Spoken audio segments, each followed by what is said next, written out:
When light bounces off something, it's called reflection. A great example of this is a mirror. Light bounces off mirrors in very predictable ways. But before I go any further, I need to define what we mean when we say normal.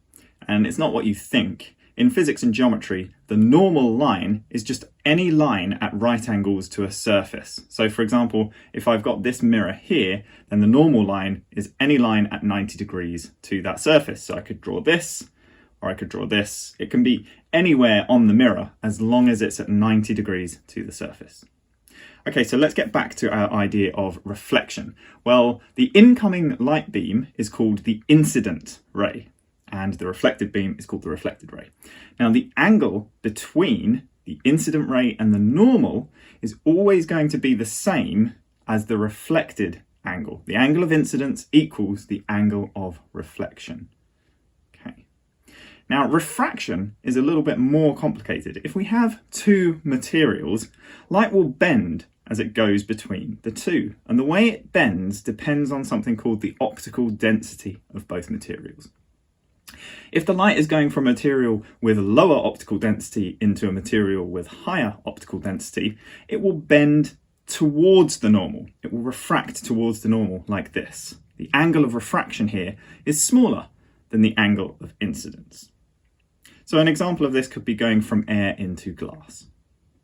If the light is going the other way, from a material with high optical density into a material with low optical density, so from glass into air, it will refract away from the normal.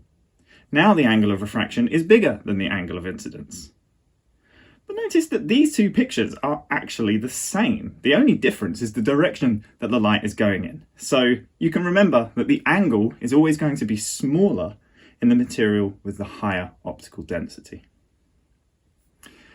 Now, you don't need to understand why refraction happens like this, but I think it's pretty cool. It comes down to the fact that light slows down a little bit when it goes into a material with a high optical density.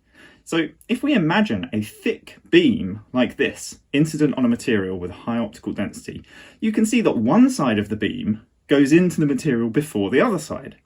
So that side will slow down first. Now imagine you're wearing a pair of roller skates and you're skating on some nice smooth concrete, but you're heading for a patch of grass diagonally to you.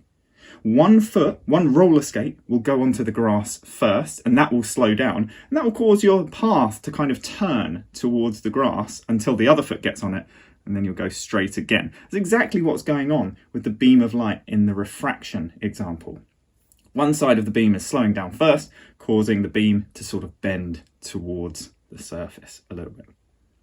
Now, if you're studying A-level physics, you do need to know a bit more maths surrounding this, but if you're doing GCSEs, you just need to know the stuff about the angles. Okay, I hope you enjoyed this video. Please like and subscribe, and I'll see you next time.